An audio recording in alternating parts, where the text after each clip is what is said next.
Novel Dokter Tanpa Tanding Ye Kui. Edisi yang ke-3151 hingga 3155. Ketika Bodhisattva Naga mendengar bahwa ada dua harta lagi, jantungnya berdebar kencang dan sedikit keserakahan terpancar di matanya. Diam-diam ia bersukacita. Tidak heran orang-orang di dunia sekuler suka memiliki ayah baptis, ternyata ada manfaatnya. Tampaknya pengakuan saya terhadap ayah baptis tidak sia-sia. Bodhisattva Naga mengusap-usap tangannya, dengan senyum menyanjung di wajahnya, dan berkata, "Ayah baptis, apa dua harta yang tersisa?" Jiwa sisa Kaisar Yin yang melayang di udara, menatapnya sambil tersenyum. "Cepat atau lambat mereka akan menjadi milikmu, mengapa kamu terburu-buru?"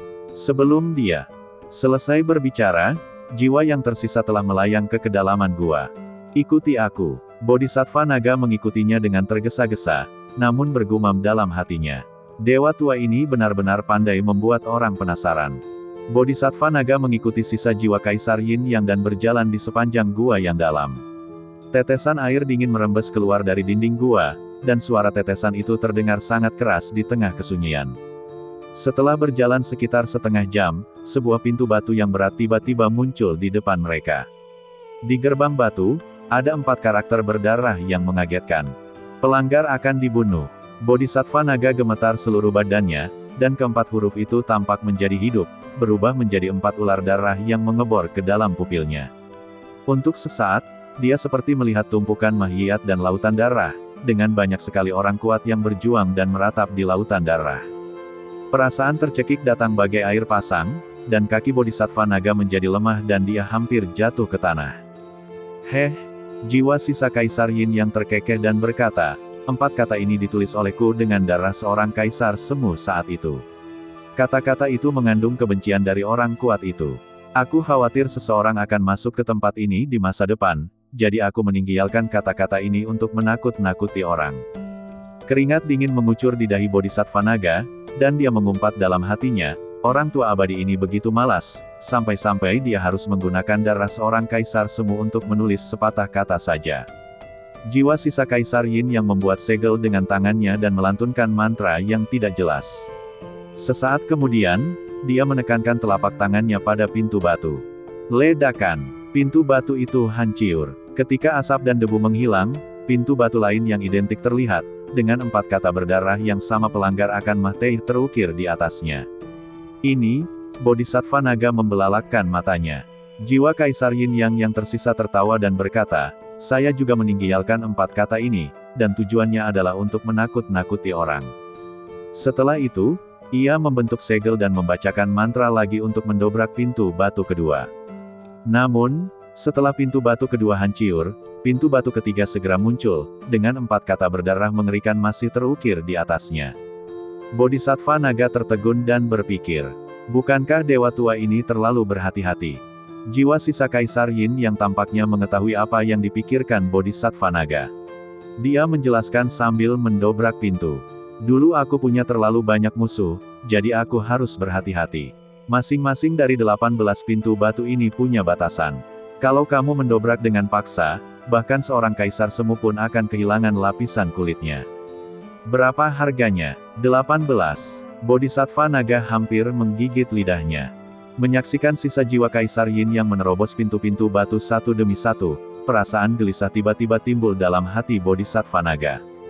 Dewa tua ini telah mendirikan begitu banyak pertahanan, yang menunjukkan bahwa harta karun di sini sangat luar biasa. Tapi sekarang, dia bersedia memberikan harta karun ini kepadaku. Bukankah dia terlalu baik kepadaku? Tidak ada kebaikan tanpa alasan di dunia ini. Dia melakukan ini, mungkinkah dia punya niat? Memikirkan hal ini, Bodhisattva Naga diam-diam melirik sisa jiwa Kaisar Yin Yang dan menjadi waspada. Setelah melalui begitu banyak hal, ia telah belajar kebenaran hidup, yakni, jangan pernah percaya kepada siapapun. Terutama orang seperti Kaisar Yin Yang, yang meninggalkan jiwa sisa setelah kematiannya, pasti memiliki motif tersembunyi. Kalau tidak, jika orang tersebut sudah meninggal, apa gunanya meninggalkan jiwa yang tersisa? Ledakan! Tiba-tiba suara pintu batu riyuntuh membuyarkan lamunan Bodhisattva Naga. Dia mendongak dan mendapati 18 pintu batu telah terbuka sepenuhnya. Apa yang tampak di depan mereka adalah ruangan batu biasa. Ruang batu itu tidak besar, dindingnya sehalus cermin, dan tidak ada apapun di dalamnya. Ikuti aku masuk. Jiwa sisa Kaisar Yin yang melayang masuk. Bodhisattva naga ragu-ragu sejenak, tetapi tetap melangkah maju untuk mengikutinya. Saat dia melangkah ke ruang batu, sesuatu yang aneh terjadi. Bas! Seluruh ruangan batu tiba-tiba menyala dengan cahaya hitam dan putih. Pola ikan yin yang besar muncul di tanah dan langit-langit, berputar perlahan. Bodhisattva naga merasa ngeri ketika mendapati dirinya seolah berada di ruang lain. Batas-batas ruang batu menjadi kabur dan sekelilingnya dipenuhi energi yin dan yang kaya. Ini, suara Bodhisattva naga bergetar. Jiwa sisa Kaisar Yin yang melayang ke tengah ruang batu, merentangkan tangannya, tersenyum dan berkata, "Longer, selamat datang di api penyucian Yin Yang, ini adalah harta kedua yang kutinggalkan untukmu." Saat suaranya jatuh, ikan Yin Yang di tanah tiba-tiba membubung ke langit dan berubah menjadi ladang hitam putih dengan diameter 3 meter. Di area itu, energi Yin dan Yang saling terjalin, kadang bercampur dan kadang saling tolak, memancarkan fluktuasi yang mendebarkan jantung. Bodhisattva naga menelan ludahnya dan berkata, "Ayah baptis, apa itu api penyucian Yin Yang?" "Sepotong tulang," kata jiwa sisa Kaisar Yin Yang. Bodhisattva naga tercengang. "Sepotong tulang?" "Ya," jiwa sisa Kaisar Yin Yang berkata, "tulang ini dulunya adalah tulang dadaku. Tulang ini bercampur dengan keilahian dan disebut tulang harta karun Kaisar. Aku sengaja meninggalkannya di sini. Ia tidak hanya dapat membantu Anda berlatih metode Yin Yang, tetapi juga dapat berkembang seiring pertumbuhan Anda dan membantu Anda menjadi seorang kaisar." Tulang harta karun Kaisar. Napas Bodhisattva naga menjadi cepat, dan keserakahan di matanya tidak bisa lagi disembunyikan. Tahukah Anda, hanya ada segelintir harta karun seperti ini di seluruh dunia budidaya. Namun, jiwa sisa Kaisar Yin yang mengubah topik pembicaraan. "Jika kamu ingin memurnikannya, kamu harus menanggung baptisan Yin dan Yang terlebih dahulu." Hati Bodhisattva naga menegang. Bagaimana cara dibaptis? Jiwa sisa Kaisar Yin yang memperlihatkan senyum aneh. "Sangat mudah, masuklah ke medan ini dan biarkan energi Yin dan Yang mengubah meridian dan dantian Anda. Tentu saja, prosesnya akan sedikit menyakitkan." Bodhisattva naga menatap pemandangan mengerikan yang berwarna hitam dan putih, mengingat kembali siksaan di kolam darah, dan tidak dapat menahan diri untuk tidak menggigil. "Apa? Kamu takut?" Jiwa sisa Kaisar Yin yang mensibir, "Jika kau tidak sanggup menahan sedikit saja rasa sakit ini, maka kau tidak akan pernah mendapatkan tulang kaisar." Bodhisattva naga menggertakkan giginya dan berkata, "Ayah baptis, aku tidak takut, hanya saja." "Tidak perlu bicara lagi." Jiwa sisa Kaisar Yin yang menyela Bodhisattva naga, "Kesempatan itu ada di depan matamu. Apakah kau dapat memanfaatkannya atau tidak, itu tergantung padamu." Bodhisattva naga menarik napas dalam-dalam, tatapannya berangsur-angsur menjadi tegas. Ia melangkah ke arah ladang Yin Yang, berhenti di tepi, berbalik dan bertanya, "Ayah baptis, berapa lama pembaptisan ini akan berlangsung?" "Tidak akan butuh waktu lama." Jiwa sisa Kaisar Yin yang berkata dengan ringan, "Badanmu yang penuh racun kini telah matang. Meskipun kau belum selamat dari kesengsaraan surgawi, kau memiliki kekuatan tempur seorang Raja Suci yang tak tertandingi. Dengan situasimu saat ini, 99-81 hari sudah cukup." 81 hari. Wajah Bodhisattva naga menjadi pucat. Jiwa sisa Kaisar Yin yang melayang di belakangnya dan berkata pelan, "Ingat, rasa sakit adalah harga untuk menjadi lebih kuat. Masuklah, anakku." Setelah itu, dia mendorong dengan lembut. Bodhisattva naga terperangkap lengah dan jatuh ke alam Yin Yang. Dalam sekejap, energi hitam dan putih menenggelamkannya seperti air pasang, dan teriakannya yang menyayat hati bergema di ruang batu. "Ah!" Saat Bodhisattva naga disiksa, Ye Kui dan beberapa orang lainnya masih menyendiri di dalam lonceng kekacauan. Waktu berlalu dengan tenang seperti air yang mengalir. Dalam sekejap mata, hampir 4 bulan telah berlalu di luar, tetapi hampir 10 tahun telah berlalu di dalam. Suatu hari, Mo Tianji tiba-tiba membuka matanya, dan bintang-bintang tampak terbalik di matanya. Dia berdiri dan melangkah keluar dari Chaos Bell. Duar. Dalam sekejap, langit dan bumi berubah warna. Langit yang awalnya cerah tiba-tiba berubah suram, dan awan bencana tebal melonjak seperti lautan yang mengamuk, menekan lapis demi lapis. Guntur bergemuruh di awan, bagaikan binatang buas purba yang terbangun, dan tekanan yang mengerikan menyelimuti area di sekitarnya. Bencana surgawi sedang datang. Mo Tianji berdiri dalam kehampaan, wajah mudanya tanpa sedikit pun emosi, sangat tenang.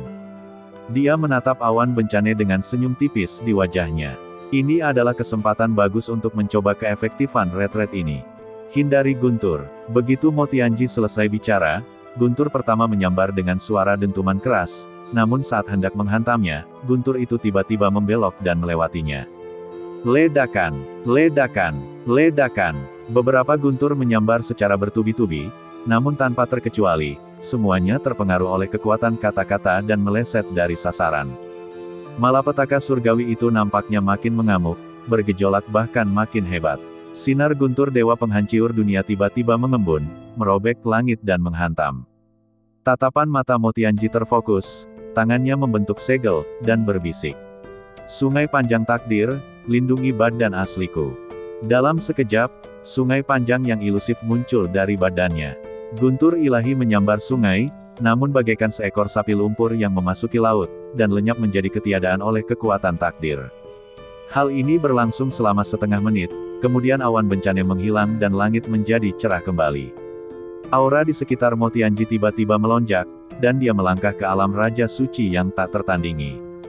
Dia baru saja menyelesaikan kesengsaraan dan mendarat di tanah ketika tiba-tiba, suara gemuruh yang panjang dan mengguncang bumi bergema ke segala arah. Mo, badan kekar Niu Dali melangkah keluar dari bel, otot-ototnya ada di sekujur badannya, seperti seekor banteng liar purba yang turun ke dunia. Dia mendongak ke langit dan berteriak, bencana surgawi. Datanglah, biarkan aku melihat seberapa kuat dirimu. Ledakan, awan bencana berkumpul lagi dan menjadi sangat ganas. Niu Dali menyeringai, mengepalkan tangannya, darahnya mendidih, dan bergegas menuju guntur. Pukulan pertama yang dilancarkannya adalah pukulan Hercules.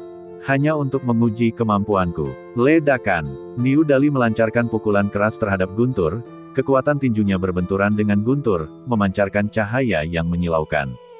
Setetes air dalam ember, kamu sungguh hebat. Niu Dali tertawa terbahak-bahak, setiap pukulannya semakin ganas dari sebelumnya, dan dia benar-benar menghancurkan guntur. Awan malapetaka itu sangat marah, dan sambaran petir terakhir berubah menjadi naga guntur, menukik ke bawah sambil meraung. Mata Niu Dali menyala dengan semangat juang, otot-ototnya membengkak, dan kulitnya bersinar perunggu, membuatnya tampak seperti iblis banteng kuno. Gerakan keempat, iblis banteng datang. Niu Dali meraung ke langit, dan bayangan iblis banteng setinggi 100 kaki muncul di belakangnya.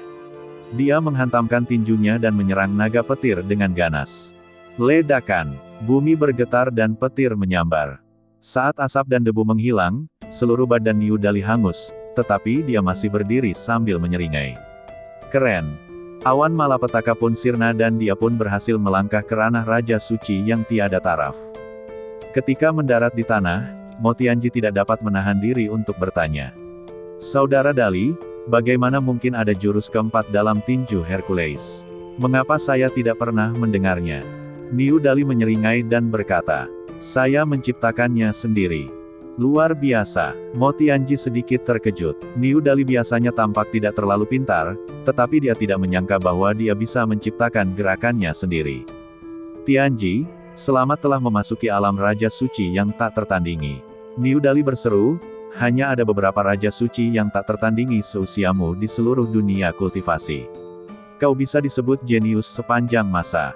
Mo Tianji tersenyum dan berkata, Saudara Dali, berhentilah memujiku. Aku akan pusing jika kau terus memujiku. Kau benar-benar menciptakan gerakanmu sendiri. Kau hebat. Setelah berkata demikian, mereka berdua menatap Chaos Bell secara bersamaan. Saya tidak tahu kapan guru dan pendeta Tao akan keluar dari retret, kata Niu Dali. Sebentar lagi, sebelum Mo Tianji menyelesaikan perkataannya, sesosok badan keluar dari Chaos Bell. Itu alis panjang. Saya melihat Taois alis panjang dengan alis putih berkibar dan jubah Tao berkibar, memancarkan aura Tao yang misterius. Begitu dia keluar dari Chaos Bell, langit dan bumi tiba-tiba berubah warna. Ledakan. Sebelum awan bencana berkumpul, guntur telah meledak di kehampaan, seolah-olah surga telah merasakan bahwa suatu keberadaan yang mengerikan akan segera lahir. Pendeta Tao alis panjang menatap ke langit, membelai jenggotnya dan tersenyum. Bencana surgawi ini datang pada waktu yang tepat. Begitu dia selesai bicara, awan malapetaka berkumpul dengan liar di atas 9 langit, yang bahkan lebih mengerikan daripada malapetaka surgawi Motianji dan New Dali yang digabungkan. Awan bencana itu tidak lagi berwarna biasa, melainkan berwarna ganda, yakni ungu dan emas yang terjalin jadi satu. Guntur bergerak seperti naga dan ular di dalamnya, memancarkan napas kehancuran. Apakah ini kesengsaraan langit ungu 9 guntur? Pupil mata Motianji tiba-tiba mengecil, dan dia berkata dengan kaget. Kakak senior benar-benar menarik malapetaka surgawi semacam ini. New Dali juga membelalakkan matanya. Ya ampun, pendeta tahu itu akan menantang surga. Alis panjang tidak terburu-buru. Dia melambaikan lengan bajunya dan diagram Tai Chi besar muncul di bawah kakinya, mengangkatnya ke langit. Ledakan. Guntur dewa berwarna ungu setebal ember menyambar, dan alis panjang menyatukan jari-jarinya seperti pedang dan menghunus jimat di udara. Langit dan bumi tak terbatas, alam semesta meminjam hukum, Tai Chi melindungi badan. Dalam sekejap, kekuatan Yin Dan yang berubah menjadi perisai Tai Chi yang besar. Guntur ilahi menghantam perisai, tetapi 70% kekuatannya hilang. Sisanya 30% dihisap ke perut alis panjang dengan satu mulut. New Dali dan Motianji tercengang oleh tindakan alis panjang. Awan malapetaka itu nampak murka, dan petir kedua dan ketiga menyambar satu demi satu, masing-masing lebih ganas daripada yang sebelumnya. Pendeta Tao alis panjang melangkah di 7 anak tangga bintang, membuat gerakan Tao dengan tangannya, dan menggumamkan sesuatu. 1 melahirkan 2, 2 melahirkan 3, dan 3 melahirkan semua hal. Tao mengikuti alam. Pola Tao emas yang tak terhitung jumlahnya tiba-tiba muncul di kehampaan, terjalin menjadi jaring Tao yang menutupi langit dan matahari, menangkap semua guntur yang jatuh. Guntur-guntur itu menyambar ke kiri dan kanan dalam jaring Tao, namun tidak dapat menerobos. Lalu, guru alis panjang menyapukannya dengan pengocoknya. Membubarkan. Ledakan. Jaring Dao berkontraksi dan menghancurkan petir, mengubahnya menjadi hujan cahaya yang jatuh dari langit. Awan malapetaka itu menjadi sangat marah, dan saat awan itu bergulung, 9 naga guntur mengembun dan muncul, masing-masing berisi kekuatan untuk menghancurkan dunia. 9 naga muncul bersama-sama, menghalangi semua rute pelarian alis panjang. Ayo, alis panjang tidak mundur melainkan maju, membentuk segel dengan tangannya, dan aura Tao melonjak di sekelilingnya. Badan Tao bawaan kebal terhadap segala jenis serangan, Tao berkuasa atas dunia. Berdengung. Tiba-tiba, di belakang alis panjang, muncul bayangan Tao yang tingginya 100 kaki. Kelihatannya sama dengan alis panjang, hanya saja bayangan ini memakai mahkota emas ungu, jubah bagua, dan memegang pengocok di tangannya, dengan penampilan yang hikmat. Bayangan Tao itu melambaikan kocokannya, dan 9 naga guntur itu terpaku di udara, tidak dapat bergerak. Alis panjang mengambil kesempatan untuk melangkah maju dan datang langsung ke pusat awan bencana. Dia tertawa dan berkata, hari ini aku akan melihat apa yang dapat dilakukan oleh malapetaka surgawimu kepadaku. Setelah itu, ia duduk bersila dan mulai bermeditasi di awan bencana. Ketika New Dali melihat tindakan alis panjang, rahangnya hampir ternganga karena terkejut. Tuan, apakah Anda gila? Namun Motianji menatapnya dengan tatapan membara dan berkata, tidak, kakak senior sedang menyempurnakan kesengsaraan surgawi. Pola-pola Tao mengalir di sekujur badan alis panjang, dan guntur yang berjatuhan tidak hanya tidak dapat menyakitinya, tetapi malah dipandu oleh sihir Tao tertingginya, diubah menjadi energi paling murni dan terintegrasi ke dalam anggota badan dan tulangnya. Awan bencana bergulung-gulung liar, namun tak berdaya. Akhirnya, dengan raungan yang tidak diinginkan, mereka perlahan menghilang. Alis panjang membuka kelopak matanya sedikit dan melirik Motianji dan New Dali dengan tenang. Melihat ekspresi bingung di wajah mereka, dia hampir menangis. Setelah bertahun-tahun, akhirnya aku bisa menunjukkan harga diriku di hadapan orang lain. Ya dewa, apakah ini mudah bagiku? Kesombongannya sangat terpuaskan. Hahaha. Alis panjang tertawa, melangkah maju, dan datang di depan Motianji dan New Dali. Pada saat ini, auranya tak terduga. Motianji dan New Dali menatap alis panjang dengan kaget. Pada saat ini, mereka berdua merasakan tekanan yang sangat kuat dari alis panjang, dan bahkan bernapas pun menjadi sedikit sulit. Jelaslah bahwa kultivasi alis panjang lebih tinggi dari mereka. Sebelum keduanya sempat berbicara, alis panjang menepuk bahu Niu Dali dan berkata, "Dali, kamu sudah lama menyendiri dan baru saja mencapai level Raja Suci yang tak tertandingi. Kamu harus bekerja lebih keras di masa depan." Nada suaranya bagaikan orang yang lebih tua berbicara kepada yang lebih muda. Niu Dali. Kemudian, alis panjang menatap Mo Tianji lagi dan berkata, "Kamu telah menembus alam Raja Suci yang tak tertandingi di usia yang begitu muda. Kamu layak menjadi adik laki-lakiku." Mo Tianji. Niu Dali tidak dapat menahan diri untuk bertanya, "Guru, kultivasi Anda?" Aduh, alis panjang tidak menunggu Niu Dali menyelesaikan perkataannya, dan mendesah, "Saya tidak berguna karena usia saya. Saya telah menyendiri begitu lama, dan baru saja menembus alam puncak Raja Suci yang tak tertandingi. Saya benar-benar malu." Niu Dali menatap alis panjang yang berpura-pura rendah hati, sudut mulutnya berkedut, dan dia mengeluh dalam hatinya, orang tua ini, dia mulai pamer setelah menerobos, dan berpura-pura tidak berdaya. Sungguh penuh kebencian. Mo Tianji tersenyum dan menggelengkan kepalanya, dengan sedikit ekspresi tak berdaya di wajahnya. Dia tidak lagi terkejut dengan perilaku alis panjang. Kemudian, Master Alis Panjang menatap Mo Tianji dan berkata, "Adik laki-laki, bagaimana kamu tahu bahwa aku telah memperoleh banyak hal dari retretku kali ini?" "Apakah saya bertanya?" Alis Panjang kemudian berkata, "Selama retret ini, bukan saja tingkat kultivasi saya meningkat drastis, saya juga mempelajari banyak teknik Tao baru. Saya tidak sedang menyombongkan diri, tidak ada seorang pun yang berada pada tingkat yang sama yang dapat menandingi saya." Niu Dali bergumam, "Pada level yang sama, guru adalah yang tak terkalahkan." Suaranya sangat rendah, tetapi alis panjang masih mendengarnya. "Hei, mengapa kutu kupret kecil itu belum keluar juga?" Alis panjang menatap lonceng kekacauan dan berkata, "Mungkinkah sesuatu telah terjadi pada kutu kupret kecil itu?" "Mustahil." Niu Dali berkata, "Guru memiliki bakat yang tak tertandingi, tidak mungkin kecelakaan bisa terjadi padanya. Lalu mengapa dia belum keluar?" Alis panjang bertanya. Ini, Niu Dali tiba-tiba mendapat ide dan berkata, "Guru mungkin sedang mencari pencerahan." Mo Tianji tiba-tiba berpikir dan berkata, "Menurutmu, di alam mana kakak akan berada saat dia keluar dari pengasingannya?" Niu Dali berkata, "Apakah aku perlu bertanya? Dia pasti seorang kaisar semu. Sebelum guru pergi mengasingkan diri, dia berada di puncak alam raja bijak yang tiada taraf. Dia telah mengasingkan diri begitu lama kali ini, akan aneh jika dia tidak menerobos ke alam kaisar semu." Mo Tianji setuju dan berkata, "Aku juga berpikir kakak laki-laki akan menerobos ke alam kuasa Emperor." Alis panjang berkata, "Menurutku tidak. Tidak semudah itu untuk menerobos ke ranah kuasa Emperor. Pikirkanlah, para ahli tingkat kuasi kaisar seperti Zi Yang Tianzun dan Biksu Suci Lingshan, siapa di antara mereka yang tidak berlatih selama 10.000 tahun sebelum berhasil menembus alam kuasi kaisar? Sekarang, kutu kupret kecil itu baru berusia 20-an, dan dia baru beberapa tahun menekuni jalur kultivasi. Jika dia berhasil mencapai tahap kuasi kaisar sekarang, apa yang akan terjadi? Menurut pendapatku, kutu kupret kecil itu tidak akan mampu menembus level kuasa Emperor selama retret ini." Niu Dali tersipu dan membalas dengan keras, "Guru, Anda tidak bisa berkata seperti itu. Guru berbakat dan jauh lebih unggul daripada orang biasa. Bagaimana kita bisa mengukurnya dengan standar biasa? Guru pasti akan mampu menembus level kuasa Emperor selama retret ini." Mo Tianji juga menggemakan, "Kakak selalu menciptakan keajaiban.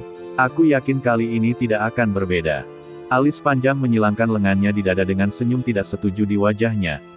Kamu hanya optimistis secara membabi buta. Menerobos ke level kuasa Emperor tidak semudah yang kamu kira. Banyak sekali jenius yang telah menghabiskan seluruh hidup mereka untuk mencoba mencapai level kuasa Emperor. Tidak peduli seberapa berbakatnya kutu kupret kecil itu, mustahil baginya untuk mencapai prestasi ini dalam waktu yang singkat." Niu Dali melirik alis panjang dan berkata, "Guru, Anda hanya iri karena guruku memiliki bakat lebih tinggi dari Anda." "Cek, mana mungkin aku jadi orang seperti itu?" Ketika alis panjang mengatakan ini, matanya berputar dan dia pun menyusun rencana, lalu berkata, "Bagaimana kalau kita bertaruh?" Niu Dali menjawab tanpa ragu, "Apa yang harus dipertaruhkan?" Alis panjang berkata, "Mari kita bertaruh apakah kutu kupret kecil itu dapat menerobos ke tahap kaisar semu selama retret ini." Aku yakin kutu kupret kecil itu tidak akan bisa mencapai tingkat kaisar semu. Jika kau kalah, berikan aku 10 juta batu roh, jika aku kalah, aku akan memberimu 10 juta batu roh. Apakah kamu berani bertaruh denganku? Niu Dali setuju tanpa ragu. Ayo bertaruh. Adik, apakah kamu ingin bertaruh? Alis panjang menatap Mo Tianji sambil tersenyum. Meskipun Mo Tianji masih muda, dia sangat tenang. Meskipun kepercayaannya pada Ye Kui tetap tidak berubah, dia tidak berpartisipasi dan berkata, saya tidak akan berpartisipasi. Setelah itu, alis panjang, Niu Dali dan Mo Tianji tinggal di dekat lonceng kekacauan setiap hari, menantikan Ye Kui keluar dari pengasingannya. Hari demi hari berlalu, Chaos Bell masih belum bergerak.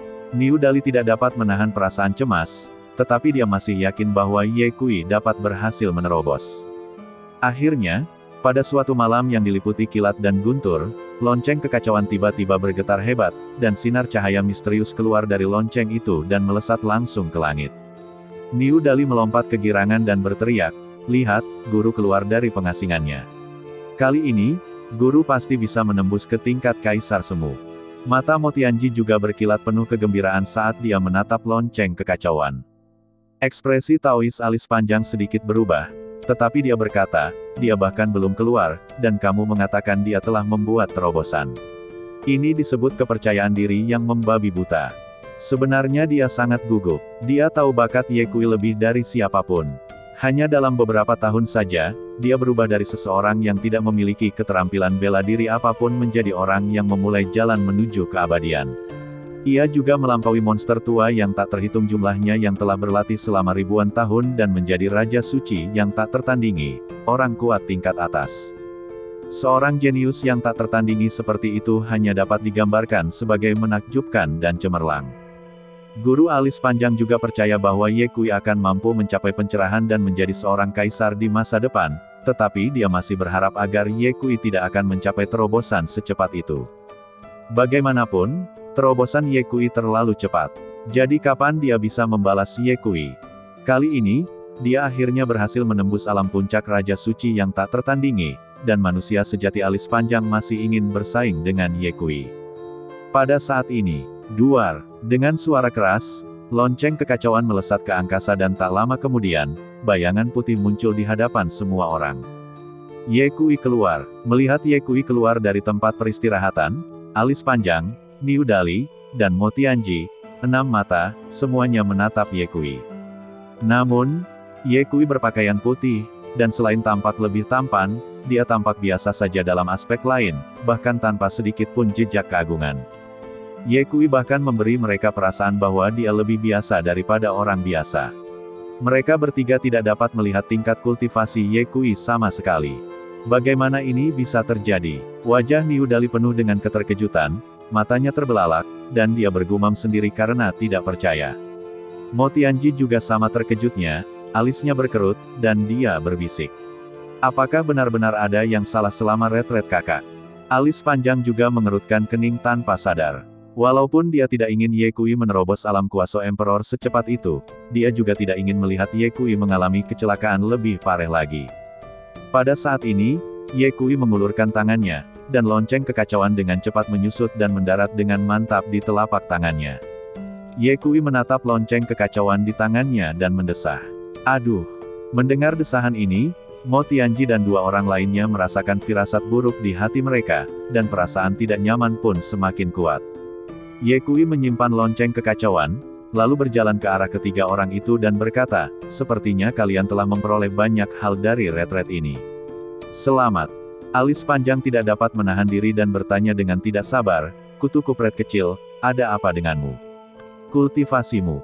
Ye Kui tampak bingung dan bertanya, ada apa? Niu Dali berkata, Guru, saya tidak dapat mendeteksi adanya fluktuasi dalam kultivasi Anda.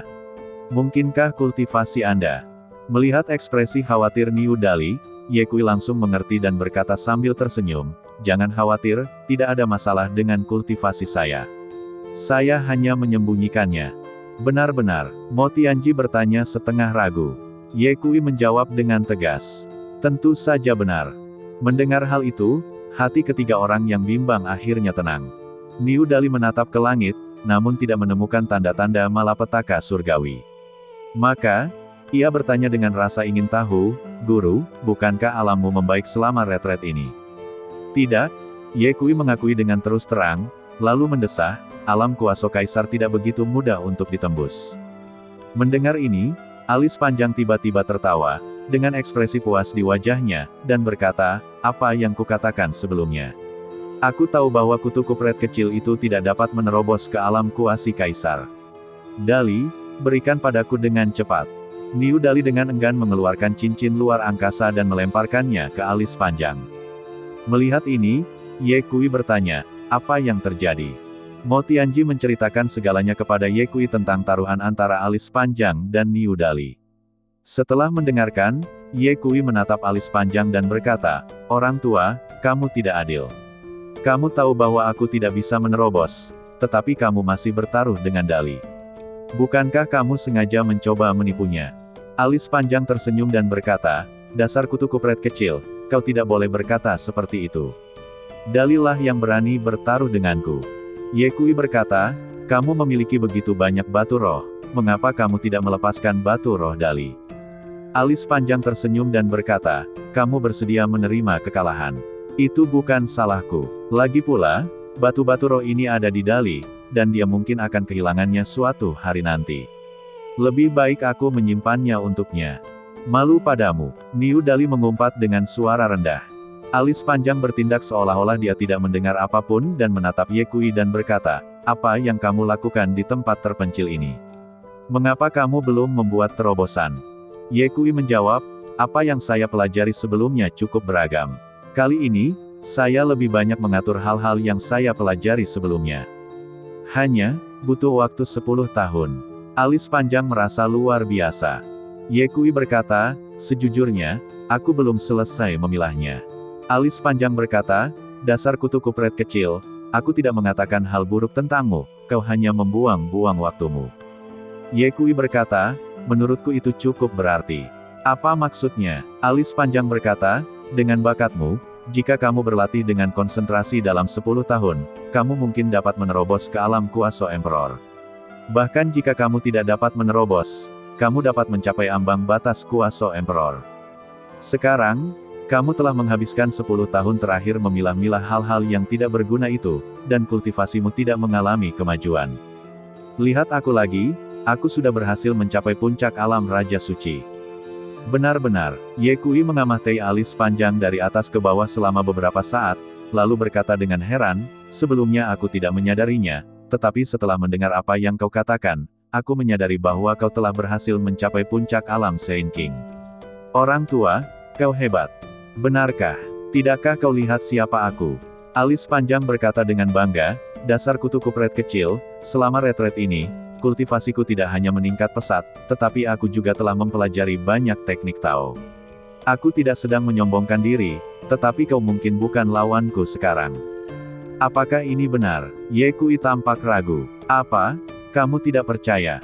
Alis panjang berkata, "Jika kau tidak percaya, mari kita bertanding." Ye Kui segera menggelengkan kepalanya. "Aku tidak akan bertanding denganmu. Apakah kamu takut?" Alis panjang tertawa dan berkata, "Aku tidak menyangka kau, kutu kupret kecil, terkadang juga bersikap pengecut." Ye Kui berkata, "Orang tua, jangan kira aku tidak tahu apa yang sedang kau rencanakan. Aku belum membuat kemajuan apapun dalam retretku kali ini, tetapi kau telah memperoleh banyak hal. Jika aku beradu denganmu, bukankah itu akan mengundang masalah?" Semakin alis panjang melihat Ye Kui seperti ini, semakin ia ingin bertarung dengan Ye Kui. Di masa lalu, alis panjang selalu kalah telak setiap kali bertanding. Oleh karena itu, dia memiliki obsesi di dalam hatinya, yaitu mengalahkan Ye Kui sekali dan memenangkan permainan lagi. Tetapi dia tidak pernah menyangka bahwa Ye Kui menolak untuk bersaing dengannya. "Dasar kutu kupret kecil, ayo kita bertukar beberapa jurus, dan kau bisa membantuku menguji kemampuan bertarungmu." Alis panjang berkata dengan enggan. Ye Kui menggelengkan kepalanya. "Tidak tertarik. Hanya 2 gerakan, aku berjanji akan bersikap lembut dan tidak akan menyakitimu." Alis panjang melanjutkan. Ye Kui menambahkan, "Saya benar-benar tidak tertarik. Jika Anda ingin bersaing, Anda dapat menemukan Dali dan Tianji. Apa gunanya mengalahkan mereka? Saya mencari kamu. Alis panjang menolak untuk menyerah. Dia mengganggu Ye Kui seperti sepotong permen dan berputar mengelilinginya. Dasar kutu kupret kecil, kau tidak berani, iya. Bukankah kau sangat cakap di hari kerja? Kepala Ye Kui berdengung karena kebisingannya. Dia memutar matanya tak berdaya. Orang tua, apakah kamu sudah selesai? Mata alis panjang berputar, dan sebuah rencana muncul di benaknya. Dia menepuk dadanya dan berkata, bagaimana kalau begini, mari kita dapatkan hadiah kecil. Jika aku kalah, aku akan memberimu 100 juta batu roh. Ye Kui mensibir, orang tua, kamu benar-benar tidak punya hati nurani. Aku bahkan tidak ingin bersaing denganmu, dan kamu masih ingin menipuku dengan batu roh. Lihat apa yang kamu katakan, bagaimana mungkin aku bisa menipu kamu? Alis panjang berkata, apa yang aku katakan tadi adalah, jika aku kalah, aku akan memberimu 100 juta batu roh, jika kamu kalah, kamu tidak perlu memberiku apapun, dan tidak ada kerugian. Benar-benar, Ye Kui sedikit tidak yakin. Itu benar sekali. Alis panjang berkata, Tianji dan Dali bisa menjadi saksinya. Kalau kamu masih tidak percaya, aku bisa bersumpah padamu. Ye Kui berkata, kalau begitu, aku akan bermain denganmu. Ketika alis panjang melihat Ye Kui menyetujuinya, dia diam-diam bersukacita dan berpikir dalam hati. Dasar kutu kupret kecil, tunggu saja sampai dipukuli. Desir, alis panjang terbang dan muncul dalam kehampaan, jubah tau yang lebarnya berkibar tertiup angin. Dia menunduk menatap Ye Kui dan mengaitkan jarinya dengan percaya diri di wajahnya, kutu kupret kecil, jangan berlama-lama lagi dan cepatlah kemari agar aku bisa mengajarimu beberapa gerakan. Niu Dali menatap alis panjang yang berada di kehampaan dan tak dapat menahan diri untuk mengingatkannya. Guru, pendeta Tao memang telah memperoleh banyak hal dari retret ini. Bahkan saya tidak dapat memahami keterampilan Tao baru yang telah dipelajarinya. Anda harus berhati-hati. Ye Kui tersenyum tipis. Tidak apa-apa, kutu kupret kecil, cepatlah. Melihat Ye Kui ragu untuk bergerak, alis panjang mendesaknya dengan lebih bangga. Jika kamu takut, katakan saja. Aku tidak akan menertawakanmu. Ye Kui tersenyum tipis, melangkah ke udara, dan segera berdiri menghadap alis panjang. Orang tua, ambil tindakan. Ye Kui berdiri dengan tangan di belakang punggungnya, pakaian putihnya berkibar, dan nadanya datar. Aku lebih tua darimu, bagaimana mungkin aku menyerang lebih dulu? Bukankah ini sama saja dengan menindas yang lemah? Dasar kutu kupret kecil, kau seharusnya menyerang lebih dulu. Walaupun alis panjang berkata demikian, dia sebenarnya tengah mengedarkan energi sejatinya secara rahasia, siap menghadapi serangan Ye Kui kapan saja. Ye Kui berkata, bukankah ini hal yang buruk? Ada apa dengan itu? Alis panjang bersikap seperti guru senior. Jangan khawatir, aku tidak akan menyakitimu. Kalau begitu, baiklah. Sebelum Ye Kui selesai berbicara, sosoknya tiba-tiba kabur. Guru alis panjang hanya merasakan kilatan di depan matanya, dan sebelum dia bisa memahami apa yang terjadi, dadanya seperti dihantam oleh sebuah gunung. Dia terjatuh tak terkendali, menggambar lengkungan panjang di udara, dan langsung menghantam gunung di tanah. Duar, batu-batu riyuntuh dan asap serta debu mengepul. Niu Dali dan Mo Tianji menatap pemandangan itu dengan takjub, terdiam lama sekali. Setelah beberapa saat, alis panjang terbang keluar dari reruntuhan sambil tertutup debu, jubah taunnya compang kemping dan wajah tuanya memerah. Dia kembali ke kehampaan dengan marah, menunjuk ke arah Ye Kui, dan hendak menanyainya, tetapi Ye Kui berbicara lebih dulu. Terima kasih telah menunjukkan belas kasihan, orang tua. Ye Kui menunjukkan rasa terima kasih yang tulus di wajahnya. Mendengar ini, alis panjang hampir meledak marah. Dia tidak menunjukkan belas kasihan saat itu dan bahkan tidak punya waktu untuk bereaksi sebelum dia terlempar. Pada saat ini, kata-kata itu kedengaran lebih kasar di telinganya daripada jika kata-kata itu merupakan ejekan langsung terhadapnya. Apa yang terjadi tadi tidak masuk hitungan. Alis panjang berkata dengan marah, kau menyerangku sebelum aku siap, bagaimana itu bisa dihitung? Datang lagi. Ye Kui merentangkan tangannya tanpa daya, apakah itu tidak perlu?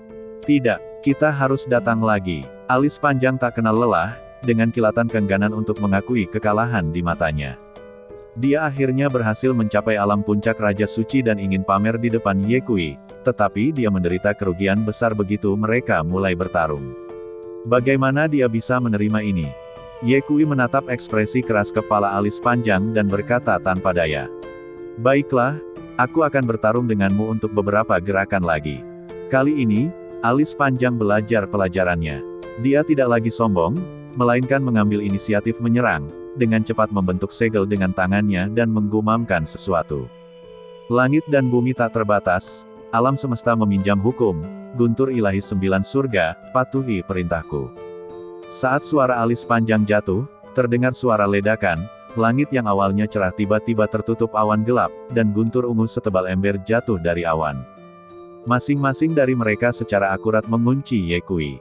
Dimanapun guntur itu lewat, ruang seakan terbakar, dan momentumnya amat mengerikan. Niu Dali menarik napas dalam-dalam dan berkata, Tuan, Anda benar-benar pandai menggunakan guntur untuk menyerang.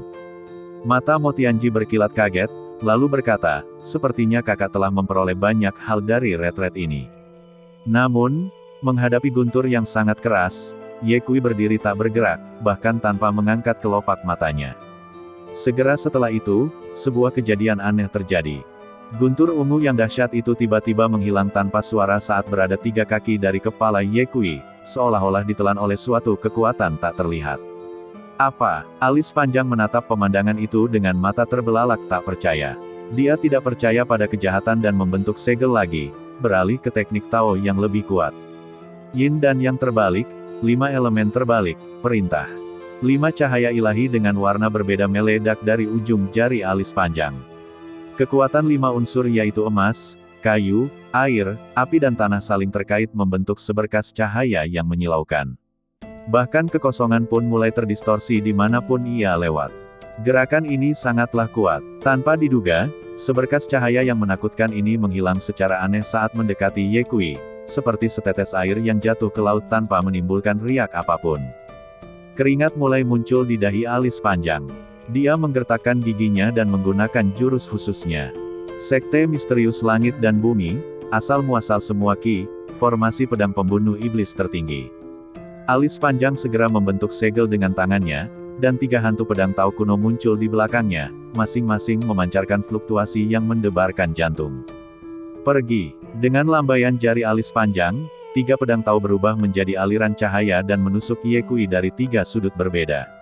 Kemanapun pedang itu lewat, bahkan kekosongan pun terpotong dengan retakan sepanjang ratusan kaki. Pedang Dao tertinggi. Mo Tianji berseru, menurut legenda, ketiga pedang Dao ini masing-masing melambangkan masa lalu, masa kini, dan masa depan. Begitu terkunci, tidak ada tempat untuk melarikan diri. Siapa yang mengira bahwa ketiga pedang Dao yang kuat ini tiba-tiba berhenti di udara saat berada 10 kaki jauhnya dari Ye Kui, lalu hancur berkeping-keping, berubah menjadi hujan ringan dan menghilang. Kutu kupret. Alis panjang benar-benar tercengang. Teknik-teknik Tao yang kuat yang telah ia latih selama 10 tahun itu bagaikan permainan anak-anak di depan Ye Kui. Dia bahkan tidak bisa menyentuh sudut pakaian Ye Kui. Aneh sekali rasanya. Orang tua, kalau kau punya trik, gunakan saja. Ye Kui berdiri di tempatnya, menatapnya dengan senyuman di wajahnya. Wajah pendeta Tao alis panjang berubah pucat dan membiru, lalu tiba-tiba dia mengeluarkan sebuah jimat yang sudah menguning dari tangannya, menggertakkan giginya dan berkata, dasar kutu kupret kecil, biar kutunjukkan kartu asku. Ayo, Ye Kui tersenyum acuh tak acuh. Pendeta Tao alis panjang melemparkan jimat itu ke udara dan membacakan mantra. Langit dan bumi berwarna kuning gelap, alam semesta luas dan tak terbatas, bunuh yang abadi dan hancurkan para dewa, segera seperti yang diperintahkan. Wow, jimat itu tiba-tiba terbakar di udara dan aura kehancuran langsung menyebar. Seluruh langit berubah menjadi merah darah, seolah-olah kiamat telah tiba. Trik ini cukup bagus. Ye Kui akhirnya menyingkirkan ekspresi santainya, mengangkat tangan kanannya, dan melambaikannya dengan ringan. Dalam sekejap, gelombang tak kasat mata menyebar, dan kekuatan mengerikan yang sedang terbentuk tiba-tiba memadat, lalu disapu bersih oleh tangan besar tak kasat mata, lalu lenyap tanpa jejak dalam sekejap mata. Langit kembali cerah, seolah semua yang baru saja terjadi hanyalah ilusi. Nima, alis panjang berdiri di sana dengan linglung, tidak dapat berbicara untuk waktu yang lama. Semua serangannya, tidak peduli seberapa kuatnya, seperti permainan anak-anak di depan Ye Kui. Ini benar-benar di luar pemahamannya. Ye Kui tersenyum dan bertanya, "Orang tua, apakah Anda ingin melanjutkan?" Alis panjang menggelengkan kepalanya dengan putus asa dan berkata sambil tersenyum kecut, "Kutu kupret kecil, katakan padaku dengan jujur, di alam mana kamu sekarang?" Ye Kui tidak menjawab secara langsung, namun berkata dengan penuh arti, "Terkadang, tampaknya tidak ada kemajuan, namun itu adalah kemajuan terbesar." Alis panjang tampak sedang memikirkan sesuatu, dan tiba-tiba teringat sesuatu, wajahnya berubah drastis. "Kutu kupret kecil, apakah kamu?" Bersambung.